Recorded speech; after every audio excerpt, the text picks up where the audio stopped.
इस वीडियो में हम देखेंगे कोडिंग एंड डिकोडिंग से पार्ट 2 जो कि आपका बेस्ड होगा नया जो आपका पैटर्न पूछा गया है कोडिंग एंड डिकोडिंग का उस पे। तो चलिए स्टार्ट करते हैं आज की वीडियो।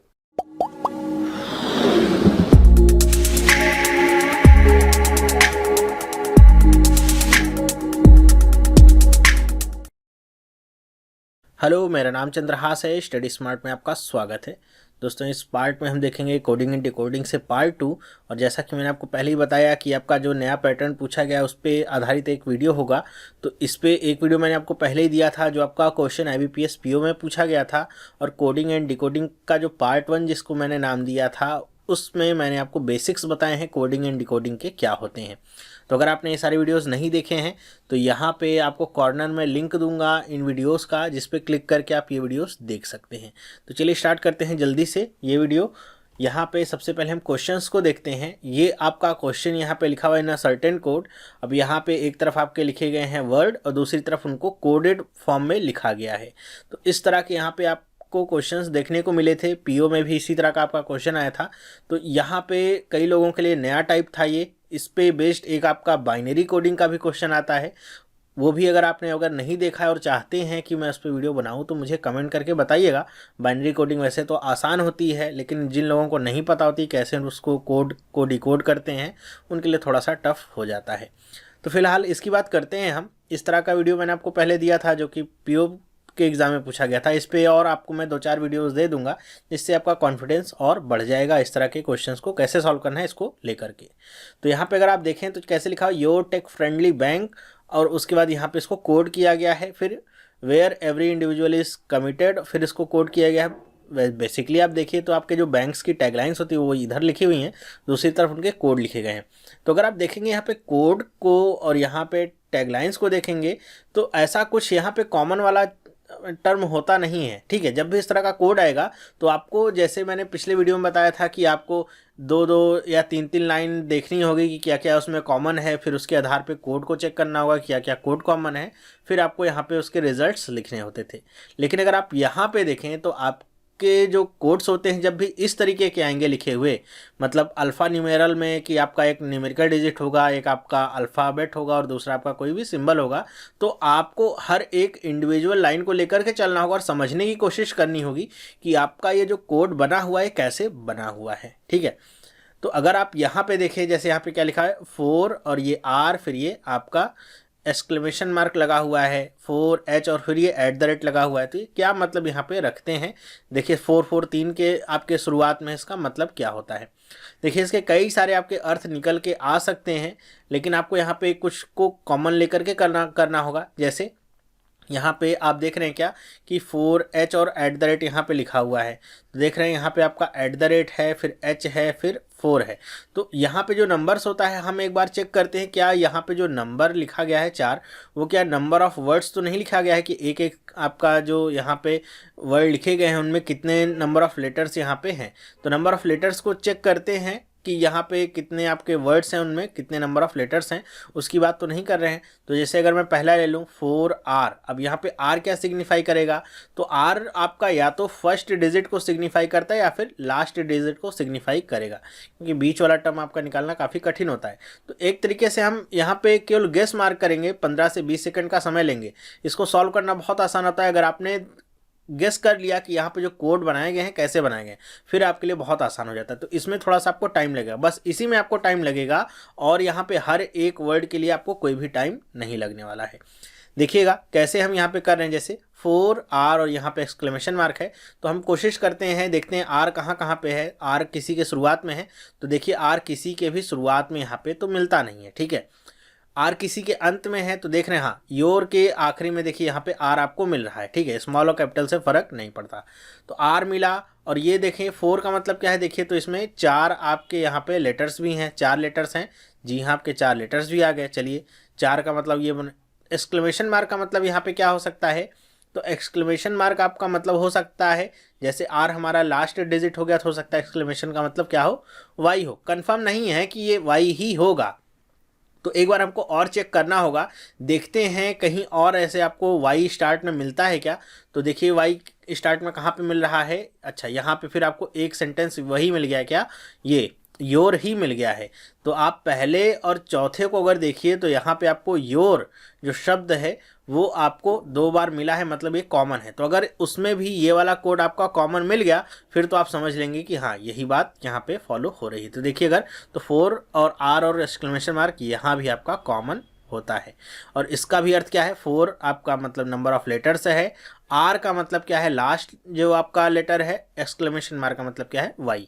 इन दैट केस अगर यहाँ पे मान लीजिए योर कॉमन नहीं भी होता तो आप क्या करते, एक बार जैसे आपने इसको बना लिया तो आप जैसे यहाँ पे टेक लिखा है तो टेक के लिए आप खुद से ही कोड बना लेते इसी के आधार पर जैसा आपने गेस किया था। ठीक है, जैसा आपने गेस किया था टेक के लिए क्या कोड बन जाता, तो नंबर ऑफ लेटर्स देखते हैं कितना है 4 है, लास्ट वाला जो वर्ड है वो क्या है एच है, और पहला क्या है आपका टी है। तो आप देखिए 4H से कोई है क्या वर्ड यहाँ पे देख रहे हैं, हाँ 4H से तो है, और टी का मतलब यहाँ पे क्या है @ है। ठीक है, तो टी के लिए @ है, केवल गेस है 100% कंफर्म नहीं है।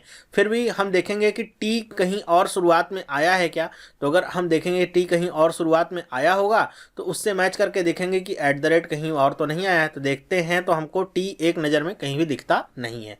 चलिए कोई बात नहीं, आगे हम और भी देख लेते हैं। जैसे आप देख लीजिए यहाँ पे आपका क्या है बैंक है, तो बैंक में बी आपका शुरुआत में है, देख लीजिए बी और किसी के शुरुआत में है क्या। मतलब कुल मिला के ये है कि आपको धीरे धीरे करके अपने आप को कंफर्म करना होगा। पहले 50% कंफर्म होंगे, कुछ चीज़ें मिली जैसे 4 लेटर्स मिल गए, फिर आपको 10% और 20% और कंफर्म करना होगा, फिर आपको 30% कंफर्म करने के पूरा 100% जब कंफर्म हो गए उसके बाद क्वेश्चन तो ऐसे चुटकियों में आपके हो जाते हैं। ठीक है, तो अगर मैं बैंक के लिए इसको कोड बनाऊं जैसा हमने अभी तक गेस किया है हमने और आपने मिलके कि 4 हैं तो यहाँ पे 4 लेटर्स हैं तो 4 लिखा, आखिरी में क्या है के है, तो देखिए 4 और के ये तो मिला, लेकिन यहाँ पे डॉलर है तो डॉलर का मतलब यहाँ पे बी से होगा तभी आपका होगा।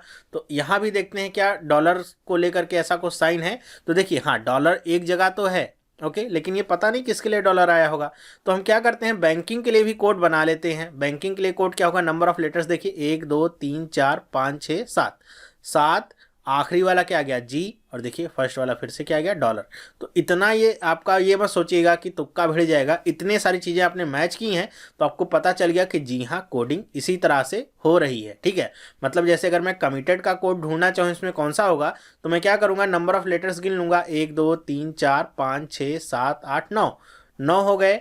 तो यहाँ पे वैसे तो देख रहे हैं 9 और कहीं पे नहीं है, फिर भी आखिरी वाला देखेंगे क्या है डी है, और आपका पहले के लिए क्या आया होगा सी के लिए क्या आया होगा स्टार आया होगा। ठीक है, तो आप इस तरीके से आप खुद भी समझ सकते हैं कि यहाँ पे क्या क्या यहाँ पे कोड वर्ड्स आपके बन सकते हैं। ठीक है, ये आपके ऊपर अब डिपेंड करता है कि अब आप कंफर्म हो गए हैं, फिर आगे आप कोई भी आपसे पूछा जाए, मान लीजिए आपसे पूछा जाता है इंडिविजुअल का कोड क्या होगा, ठीक है, या फिर आपसे ऐसे पूछ लिया जाता है कि एक्सपीरियंस का बताइए कोड क्या हो सकता है, तो आपको पता क्या है कि एक्सपीरियंस जैसे यहाँ पे ई आया है तो यहाँ भी आपका ई आया है, तो आप दोनों के लिए मैच करके देखिए इसका कोड मैं बनाऊँ तो क्या होगा 1 2 3 4 5 आपके क्या हो गए लेटर्स, आखिरी वाला क्या हो गया वाई, और शुरुआत में क्या है ई, तो 5 वाई से देखूँ मैं क्या बन रहा है, तो 5 और वाई केवल एक ही बार है और ये यहाँ पे ई के लिए मतलब ये साइन आया होगा।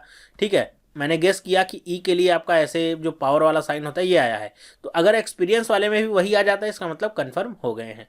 तो यहाँ पे एक्सपीरियंस के लिए लेटर्स गिनिए कितने 1 2 3 4 5 6 7 8 9 10, 10 आपके लेटर्स हो गए, और आखिरी में क्या आया है ई आया है, तो ये आपका ई लिखा, फिर पहले में भी ई आया है तो ई के लिए हमने क्या देखा ये। अब देख लीजिए ये कोड कहीं पे मिलता है तो हम देख रहे हैं जी हाँ हमको ये देखिए आखिरी में मिल गया, यही वाला कोड सेम टू सेम मिल गया।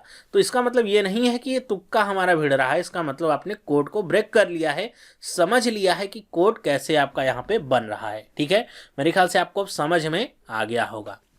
आपसे इसी तरह के क्वेश्चंस बनेंगे और आपको ज़्यादा से ज़्यादा टाइम आपको कैसे देना होगा कि यहाँ पे जो इंडिविजुअल कोड्स हैं उनको समझने में आपको टाइम बिताना होगा। एक बार आप वो समझ गए कि कोड क्या है, जैसे अंडरस्टैंड के लिए मैं बनाना चाहूँ कोड तो कितने आसानी से बना सकता हूँ, केवल मुझे लेटर्स गिन लेने हैं कि यहाँ पे लेटर्स कितने हैं, तो देखिए 1 2 3 4 5 6 7 8 9 10, 10 आपके लेटर्स हो गए, और आखिरी में क्या आ रहा है डी आ रहा है, और यू के लिए फिर क्या होगा, तो देख लीजिए 10 और डी कहाँ पे है 10D, और यहाँ पे U के लिए क्या आ रहा होगा ये लेस देन का साइन होगा, बस खत्म हो गया। बहुत आसान हो जाता है आपके लिए इस तरीके से कोड बनाना। मेरे ख्याल से आपको अब समझ में आ गया होगा कैसे हम यहाँ पे सब कुछ परफॉर्म कर रहे हैं। आई होप ये तो समझ आ गया होगा। कई बार आपको कोड इस तरीके से भी दे सकता है, कई बार हो सकता है इस पर मैं आगे वीडियो बनाऊँ। जैसे आपका ये लिखा है ना योर, तो इसको हो सकता है वो इस तरीके से दें कि आपको पहले लेटर के लिए सिंबल ना दें बल्कि दूसरे लेटर के लिए सिंबल देंगे। तो इसको ऐसे लिखेंगे, फोर आर के लिए तो हम आर ही लिख देते हैं, और ओ के लिए मान लीजिए, ओ के लिए ऊपर वाले को छोड़ दीजिए अगर, तो ओ के लिए मान लीजिए सिंबल मैंने दे दिया परसेंट का, तो ऐसे लिखा रहेगा परसेंट। तो आपको क्या करना है, जब आप देखेंगे जैसे योर यहाँ पे लिखा हुआ है और यहाँ पे जैसे ऊपर भी आपका योर लिखा हुआ है, या फिर आपका यहाँ पे यू केवल लिखा हुआ है ऐसे, तो आप क्या इन दोनों को मैच करेंगे। ये योर का सिंबल था तो आपने मैच किया, ये मिला, यू का सिंबल मिलेगा तो उसी तरह मैच करेंगे, या फिर आपका जैसे यहाँ पे लिखा रहे यील्ड लिखा रहे, ये आपका लिखा रहे तो इससे मैच करेंगे। तो आपको कुल मिला के कॉमन ढूंढना होगा और एक एक शब्द को देखना होगा कि हाँ कहाँ पे आपका मैच कर रहा है। और कभी भी दो वर्ड्स को लेकर ही कंफर्म नहीं होंगे, मतलब जैसे यहाँ पे योर दिखा, यहाँ पे योर दिखा, तो आप ऐसे नहीं कि 4R और ये एक्सक्लेमेशन मार्क मिल गया मतलब आपकी कोडिंग आपको कंफर्म हुई। कम से कम 3 आप वर्ड ऐसे कॉमन निकाल लीजिए जिनके लिए आपने जो पहले से कोडिंग सोच रखी है कि इस तरह से कोडिंग हो रही है, वो आपकी तीनों में बन रही हो। अगर तीनों में फॉलो हो जाती है फिर आप 100% श्योर हो सकते हैं। एक को लेकर के कभी भी नहीं चलिएगा, क्योंकि जैसे अगर मैं योर और यू की बात करूं तो देखिए दोनों का कोड अगर मैं बनाऊं, यू के लिए क्या बन सकता है कोड आपका, तो ये 3 लेटर्स हैं, आखिरी में क्या है यू है, और यहाँ पे ओ के लिए हमने क्या माना है सेकंड पे है, तो ये क्या होगा परसेंटेज। अब अगर आप इन दोनों को देखिए, क्या 4R परसेंटेज 3U परसेंटेज, तो आप बता नहीं पाएंगे कि यहाँ पे Y के लिए परसेंट है या फिर O के लिए परसेंट है या फिर U के लिए परसेंट है। क्यों? क्योंकि दोनों में 3 लेटर्स तो एकदम सेम टू सेम है, बस आखिरी R वाला अंतर है। तो इसीलिए मैं कह रहा हूँ कि इस तरह के अगर वर्ड आएंगे तो आप कभी भी एक यहाँ पे वर्ड को लेकर के या 2 वर्ड को लेकर के कंफर्म नहीं होंगे। कम से कम 3 पेयर आप ढूंढिए पूरे के पूरे आपके यहाँ पे स्टेटमेंट में, केवल यही आपको काम करना है इसमें, और ज़्यादा टाइम इसमें वेस्ट होना नहीं है। एक बार आपने ढूंढ लिया तो विश्वास मानिए ये वाला जो 5 नंबर का क्वेश्चन है तो 2 मिनट में आप कर लेंगे, एकदम आसानी से आप 2 मिनट में कर पाएंगे। क्यों? इसके ऊपर फिर आपसे क्वेश्चन पूछेंगे, आपसे कोई भी क्वेश्चन पूछ लेंगे। जैसे आपसे पूछ लिया कि बताओ कि जेनेटिक्स के लिए क्या कोड होगा, ठीक है, ऐसे मैंने बोल दिया कि जेनेटिक्स के लिए क्या कोड होगा आप बताइए, तो आपको पता क्या है कैसे कोड बनाना है। सबसे पहले आपको लिखना है नंबर ऑफ लेटर्स कितने हैं, तो 1 2 3 4 5 6 7 8 ये मैंने गिन लिया। आखिरी में क्या रहा है एस आ रहा है, सबसे पहले क्या रहा है जी आ रहा है, तो जी के लिए कोड क्या होगा, तो जी के लिए जो कोड होगा वो आप यहाँ से देख लीजिए। जैसे यहाँ पे आपका जी के लिए, यहाँ पे जी से जनरेशन है, तो जनरेशन के लिए क्या कोड यहाँ पे है तो वो आप निकाल लीजिए। तो देखिए 1 2 3 4 5 6 7 8 9 10 लेटर्स हैं यहाँ पे, आखिरी में क्या है एन, तो 10N वाला देखिए कहाँ पे है, ये है। तो जी के लिए क्या कोड होगा, ये आपका ग्रेटर देन का जो साइन है वो होगा। तो आप भी ऐसे निकाल सकते हैं कि जी के लिए क्या हो जाएगा, ग्रेटर देन का साइन। सिंपल, ओके, मेरे ख्याल से समझ में आया होगा। तो यही आपको करना होगा अब आगे, और कुछ नहीं। अब आपसे क्वेश्चंस पूछे जाएंगे, इस पे 3-4 क्वेश्चंस मैंने अलग टाइप के बना के रखे हैं, तो अगर उनको मैं दिखाता हूँ आपको समझ में आएगा कैसे आपसे क्वेश्चंस पूछे जा सकते हैं। तो वो आपको क्वेश्चन देंगे और उसके बाद बस आपको कोडिंग यहाँ पे कर देनी है, अगर आपको तरीका समझ में आ गया है तो। और एक बात और यहाँ पे बता दूं कि आप कभी भी यहाँ पे कोशिश नहीं करेंगे कि हर एक वर्ड के लिए आप कोडिंग बना के रखिए, ठीक है। हमको बस ये पैटर्न यहाँ पे समझना है कि कोड कैसे बन रहा है। अब हर एक के लिए आपको बनाने की जरूरत नहीं है, जहाँ जहाँ पे जो क्वेश्चन पूछा जाएगा केवल उसके लिए आपको यहाँ पे आना होगा और देखना होगा किस तरीके से यहाँ पे क्वेश्चन पूछा गया है और इसका कोड क्या हो सकता है, ठीक है। मेरे ख्याल से समझ में आ गया होगा आपको। तो चलिए अब क्वेश्चंस पे चलते हैं, देख लेते हैं कि आपके क्वेश्चंस पूछे हैं और कैसे उनको आंसर करना है। चलिए, जैसे पहला क्या है, which of the following code for IBPS, कि IBPS के लिए इसमें से कौन सा कोड हो सकता है। तो आपको पता है कोडिंग कैसे होती है, लेटर्स गिन लीजिए कितने हैं, 4 हैं, ठीक है। अब इसकी फुल फॉर्म मत खोलने लगिएगा कि इंडियन बैंकिंग पर्सनल सिलेक्शन, वो सब नहीं, ठीक है, वो सब आपको कुछ नहीं करना, केवल जो पूछा गया है केवल उतने को पे ही ध्यान देना है। ऐसा नहीं कि कोई आपका यहाँ पे पूछा जाएगा शॉर्ट फॉर्म तो उसकी फुल फॉर्म खोल के आप सोचेंगे कोड निकालने, वैसे नहीं, जितना आपको पूछा गया केवल उतने से मतलब रखना है। तो 4 लेटर्स हैं यहाँ पे, 4 मैंने लिखा, उसके बाद क्या लिखते हैं, आखिरी वाला क्या है एस, तो यहाँ पे क्या लिखा 4S, तो देखिए 4S, अच्छा ए में मिला तो जरूरी नहीं कि इसको टिक करिए, देखिए सी वाले में भी आपको 4S मिल रहा है, तो ऐसे कंफर्म आप नहीं हो सकते। इन दोनों में से क्या कोड हो सकता है, अब आप इसमें श्योर हो सकते हैं कि ये 3 तो आपके नहीं हो सकते हैं क्योंकि इनके शुरुआत में 5 5 और 6 है, ठीक है। आएगा 4 और S, आखिरी में डॉलर आएगा या फिर आपका M% का साइन आएगा। ये आपको पिछले वाले पार्ट में अब जाके देखना होगा कि I के लिए कोड क्या बनाया गया है। तो चलिए देखते हैं। अब देखिए यहाँ पे I कहाँ पे दिख रहा है, देखिए यहाँ पे इंडिविजुअल है और इज है, ठीक है। तो यहाँ पे इतना बड़ा सा नहीं, मैं इज वाले को लेकर के अगर चलूँ देखूँ तो क्या इज के लिए कोड हो सकता है 2S, इसके लिए भी, I के लिए देखिए क्या है 2S से कहाँ पे है 2S, और I के लिए क्या है M%, तो अब मुझे पता चल गया कि आई के लिए क्या होगा, M% का साइन होगा। इसका मतलब यहाँ पे जो क्वेश्चन पूछा गया है इसके आखिरी में भी क्या होगा, M% होगा। तो कौन सा वाला आपका ऑप्शन सही होगा, सी वाला ऑप्शन सही होगा। ठीक इसी तरह आपको करना होगा एग्जाम में भी। नेक्स्ट क्वेश्चन चलते हैं, देखते हैं क्या है। देखिए क्या लिखा है, which of the following is code for gravity. Gravity के लिए कौन सा कोड होगा। तो कैसे हम करेंगे, आपको पता है यहाँ पे नंबर ऑफ लेटर्स पहले हम गिन लेंगे, 1 2 3 4 5 6 और 7 7 और उसके बाद आखिरी वाला वाई। अब देखिए इसमें 7 वाई से कौन कौन से नहीं है, ये वाला नहीं है, ये वाला नहीं, ये वाला नहीं, तो 2 मिले हैं फिर यहाँ पे, तो आखिरी वाले कोड से मतलब होगा। तो वैसे तो अभी हमने देखा था कि जी के लिए हमको ग्रेटर देन का साइन मिला था, ठीक है, थोड़ी देर पहले देखा था। फिर भी हम देख लेते हैं कि अगर यहाँ पे आपको एग्जाम में नहीं पता हो या पहले से एक्सप्लेन नहीं होगा तो आपको निकालना कैसे होगा जी का कोड, क्योंकि 7 वाई 2 आपको ऑप्शन मिले हैं, 2 में से कोई एक होगा, तो वो आखिरी वाला जो यहाँ पे कोड होगा वो जी का कोड होगा। जी के लिए क्या कोडिंग की गई है तो उसको आपको क्वेश्चंस में से देखना होगा। अब देखिए यहाँ पे जी कहाँ पे आया है, तो यहाँ पे देखते हैं जनरेशन, यहाँ पे आपका जी आया था। अब देखिए इसको काउंट करते हैं तो 1 2 3 4 5 6 7 8 9 10 10 आपके लेटर्स हुए, आखिरी में क्या है, एन आया। 10n से आपका कौन सा है, तो ये देखिए ये वाला आपको मिला 10n, ठीक है। तो इसके बाद क्या है, ग्रेटर देन का साइन है, मतलब जी के लिए क्या साइन यूज हुआ है, ग्रेटर देन का हुआ है। तो इसके भी आखिरी में क्या होगा, ग्रेटर देन का साइन होगा। तो यहाँ पे हम क्या लगाएंगे, ग्रेटर देन। कौन सा ऑप्शन सही हुआ हमारा, तो हम देख रहे हैं ई वाला ऑप्शन हमारा सही हो गया, ये वाला गलत हो गया क्योंकि इसके आखिरी में हैज लगा हुआ था। देखिए कितना लॉजिकल है और कितना मजेदार है, करने में भी आपको समझ में आएगा। नेक्स्ट देखते हैं क्या है, in the given code language what does the code 5L, और ये हमारा जो पावर वाला साइन है स्टैंड्स फॉर।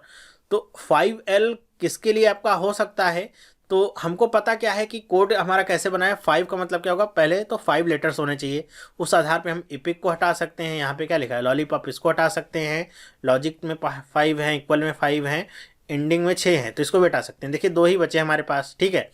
फिर क्या है, आखिरी में आपका क्या आना चाहिए, आपका एल आना चाहिए। तो आखिरी में देखिए क्या है, आपका एल आना चाहिए। देखिए इसके आखिरी में, किसके आखिरी में एल है, तो देखिए इक्वल के आखिरी में एल है, तो ये बस इसी को टिक करिए, आपका लॉजिक भी खत्म हो गया। क्यों, अगर अच्छा चलिए मान लेते हैं यहाँ भी आपका एल होता, ठीक है, लॉजिकली यहाँ पे लिखा होता, हालांकि कोई सेंटेंस नहीं है आपका मीनिंगफुल, तो क्या हुआ, वर्ड यहाँ पे मीनिंगफुल हो चाहे ना हो उससे मतलब नहीं है, ठीक है। मान लीजिए यहाँ पर भी एल होता, तब आपके दोनों के लिए एल समान होता, फिर आपको पहले कोड पे जाना पड़ता कि ई के लिए क्या कोड है और एल के लिए क्या कोड है, या फिर दूसरे शब्दों में अगर कहें तो आपको इसका कोड निकालना होता है कि यहाँ पे जो पावर वाला साइन है ये, इसके लिए आपका क्या कोड निकल के आता है। जो भी कोड होगा ई या एल में से वही आपका बन जाएगा, ठीक है। तो कैसे करते, फिर से हम जाते पीछे क्वेश्चंस में जाते, यहाँ पे देखते पावर वाला साइन कहाँ पे है, यहाँ पे आपका लगा हुआ है जैसे, तो इसके पहले क्या है वाई है और फिर क्या है 5 है। तो हम देखेंगे कि वाई किसके आखिरी में है, तो हम देख रहे हैं कि वाई किसके आखिरी में, एवरी के आखिरी में वाई है, तो और किसी के आखिरी में वाई तो है नहीं। अब 5 लेटर्स का ये है, मतलब ई के लिए कोड आपका लिखा गया है, क्या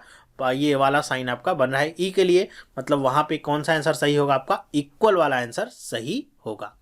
मेरे ख्याल से आपको ये समझ में आ रहा होगा कैसे हम इसको कर रहे हैं, काफ़ी आसान हो जाता है अगर आप इसको एक बार देख लेते हैं। इस पे आधारित मैं 1-2 और आपको डिफरेंट पैटर्न पे बना के दिखाऊंगा, देखते हैं उसको कैसे करेंगे, एग्जाम में आएगा तो कैसे हम सॉल्व करेंगे। एक और क्वेश्चन देखते हैं, इस पर क्या है, which of the following code for study smart. Study smart के लिए कौन सा कोड इसमें हो सकता है। तो अब देखिए यहाँ पे हमको पता क्या है कि कोडिंग कैसे करते हैं, लेटर्स गिन लें तो दोनों में 5-5, स्टडी स्मार्ट दोनों में 5 और 5 आएंगे आपके लेटर्स, ठीक है। तो दोनों के लिए 5 और 5 लिखेंगे, और यहाँ पे कोइंसिडेंस देखिए क्या, दोनों आपके एस से ही स्टार्ट हो रहे हैं, तो इसका मतलब क्या होगा कि जो आखिरी वाला कोड होगा वो दोनों का सेम होने वाला है, लेकिन एंडिंग एक की वाई से और एक की टी से, मतलब यहाँ पे 5y आएगा और यहाँ पे क्या आएगा 5t आएगा। अच्छा यहाँ पे ऑप्शन भी देखिए काफ़ी कंफ्यूजिंग दिए गए हैं, क्या है, सब में 5y 5t 5y 5t सब में देखिए कॉमन है इतना, मतलब आप दो चीज़ों को लेकर के गेस नहीं करके आंसर निकाल सकते हैं। अब आपको आखिरी वाला कोड यहाँ पे पता करना होगा कि एस के लिए आपका कोड क्या है। एस के लिए आपका कोड क्या होगा, इसको जानने के लिए हम चलते हैं अपने क्वेश्चन में कि वहाँ पे एस के लिए हमारा क्या कोडिंग दी गई है। चलिए अब यहाँ पे हमारे सामने ये हमारा क्वेश्चन लिखा हुआ था, देखिए इसके किसके शुरुआत में एस आ रहा है, तो देखिए इस वाली लाइन में कहीं एस आ रहा है, नहीं, यहाँ भी कहीं नहीं है, इसमें भी कहीं एस नहीं है, और इसमें भी कहीं पर भी एस नहीं है। ओके, तो मतलब यहाँ पे कहीं पर भी आपका एस नहीं है, तो हम क्या करेंगे, वहाँ पे आपका can not be determine option भी नहीं था। इसका मतलब क्या होगा, अब आपको क्या देखना होगा कि आपको 4 ऑप्शन वो आपको गलत निकालने होंगे जिनके जिनके कोड यहाँ पे उपस्थित हैं। मतलब अगर वहाँ पे आपका ये वाला साइन उपस्थित है तो आपको ये पता होगा कि ये आपका किसी ना किसी का साइन होगा जो कि इन पूरे 4 वर्ड्स में होगा, लेकिन एस तो इसमें है नहीं, मतलब ये एस के लिए आपका स्टैंड नहीं कर सकते। इसी तरह एट द रेट अगर वहाँ पे होगा तो एट द रेट भी आपका गलत ऑप्शन होगा, क्योंकि एट द रेट भी इनमें से किसी एक के लिए कोड होगा और यहाँ पे एस तो है नहीं। तो मतलब क्या है कि अगर इस क्वेश्चन में लिखा हुआ कोई भी आपका सिंबल वहाँ पे ऑप्शन में आपको मिलता है तो उसको आपको निकाल देना है, बस सिंपल सी बात इतनी है। तो एक नज़र में आप इसे देख भी सकते हैं कौन कौन से आपके सिंबल्स हैं और वहाँ पे जाकर के चेक कर सकते हैं। वरना एग्जाम में अगर आता है तो एग्जाम में तो ऐसे रहती ना विंडो आपकी कि ऐसे मान लीजिए आपके सामने ऐसे स्क्रीन है तो आपके हाफ पार्ट में या मोर देन हाफ पार्ट में आपका क्वेश्चन ये लिखा रहेगा, ये पूरा कुछ, और यहाँ पे आपके सामने क्वेश्चन आएगा जो जैसे अभी 4th वाला मैंने पूछा है तो वो लिखा रहेगा। तो आप एट द सेम टाइम दोनों तरफ से मैच कर पाएंगे कि आप यहाँ पे देखेंगे कि अच्छा यहाँ पे अगर किसी के आखिरी में एट द रेट लिखा है तो आप यहाँ पे देख लेंगे अच्छा यहाँ पे एट द रेट है, इसका मतलब ये वाला ऑप्शन गलत है। किसी के आखिरी में आपका साइन है एक्सक्लेमेशन मार्क का, तो यहाँ भी अगर किसी का साइन होगा तो उसको भी आप गलत कर देंगे। तो वहाँ पे एग्जाम में आप एट द सेम टाइम दोनों कर पाएंगे, लेकिन यहाँ पे हमारे सामने दोनों के लिए अलग स्क्रीन यहाँ पे है, तो यहाँ पे हमको देखना होगा कैसे हम करेंगे। चलिए अब यहाँ पे आ जाते हैं तो देखते हैं कि यहाँ पे आप देखिए एट द रेट वहाँ पे है किसी ना किसी का, तो ये नहीं हो सकता। एक्सक्लेमेशन मार्क भी है तो ये भी नहीं हो सकता। परसेंटेज का ये जो साइन है ये भी है तो ये भी नहीं हो सकता। और यहाँ पे प्लस का साइन मेरे ख्याल से आपको कहीं पर भी नहीं दिखा है। तो इसका मतलब क्या होगा कि यही आपका कोड होगा एस के लिए, तो आप डी वाला ऑप्शन टिक करेंगे। देखिए ध्यान रखिएगा इस बात को, इस क्वेश्चन को इसलिए मैंने लिया है कि अगर आपको किसी का कोड वहाँ पे नहीं पता है, जैसे एस के लिए वहाँ पे कोई भी कोडिंग नहीं पता थी, तो आपको पूरे ऑप्शन को चेक करना होगा। तो 4 गलत ऑप्शंस को आपको यहाँ पे निकालना होगा, फिर आपको सही वाला आंसर ही बचा हुआ मिलेगा। जैसे यहाँ पे हमने ये निकाल लिया, ये निकाल लिया, स्टार वाला भी आपका वहाँ पे मौजूद है तो ये भी नहीं होगा, तो एक यही बच जाएगा, तो यही आपका सही आंसर होगा। मेरे ख्याल से आपको समझ में आया होगा कि कोडिंग डिकोडिंग का इस तरह का अगर क्वेश्चन आता है, इस तरह के अगर क्वेश्चंस आपसे पूछे जाते हैं घुमा फिरा करके, तो आपको एकदम से डिमोटिवेटेड नहीं होना है, लूज फील नहीं करना है। अपने दिमाग को एकदम कंसंट्रेटेड बनाए रखना है और ये याद रखना है कि क्वेश्चन है तो उसका आंसर भी होगा। बस ज़रूरत है उस आंसर को फाइंड करने की। तो जितनी देर में आप पैनिक में आए, आप अपने आप को स्ट्रेस में डालें, उतनी देर में अपने दिमाग पे फोकस करके और जोर डाल के कोशिश करिए कि आप कैसे उस क्वेश्चन को सॉल्व कर सकते हैं। इस पे ज़्यादा आप ध्यान दीजिए, बजाय इसके कि नया पैटर्न पूछा गया, नया चीज़ पूछा गया, कैसे हो पाएगा, क्यों हो पाएगा, वो सब नहीं सोचना है आपको। मेरे ख्याल से अब समझ में आया होगा। हालांकि इसके ऊपर अब मैं नेक्स्ट वीडियो अगर बनाता हूँ तो कुछ और अपने से क्वेश्चन आपको थोड़ा सा डिफरेंट और लेके आऊँगा। थोड़ा सा यहाँ पे मैं चाहूँगा कि यहाँ पे जो आपकी लेवल की बात है वो थोड़ा सा और टफ हो जाए, जिससे अगर वो भी क्वेश्चन आएगा अगर आपके एग्जाम में तो आप कर पाएंगे। हालांकि उस तरह के क्वेश्चन आपको कहीं भी बुक वगैरह में देखने को नहीं मिलेंगे, मैं खुद से ही बनाऊँगा, 1-2 दिन का समय लूँगा, लेकिन खुद से बना के आपको दूंगा। तो ये वीडियो आपको कैसा लगा मुझे आप कमेंट करके बताइएगा कि आपको यहाँ पे जो मैंने बताया वो समझ में आया कि नहीं आया। वीडियो अगर पसंद आया है तो इसे लाइक करिए और अपने दोस्तों के साथ भी इसे शेयर करिए, जिससे और लोगों तक भी ये सारी इन्फॉर्मेशंस पहुँच सकें। तो इस वीडियो में बस इतना ही। आपने चैनल को सब्सक्राइब नहीं किया है तो आज इस चैनल को सब्सक्राइब कर सकते हैं, जिससे इस तरह की जो वीडियोज़ हैं आपको मिलती रहेंगी और आपकी जो प्रिपरेशन है वो और अच्छी होती रहेगी। तो ये वीडियो देखने के लिए आपका बहुत बहुत धन्यवाद। अब हम मिलेंगे नेक्स्ट वीडियो में, तब तक के लिए have a nice day and bye.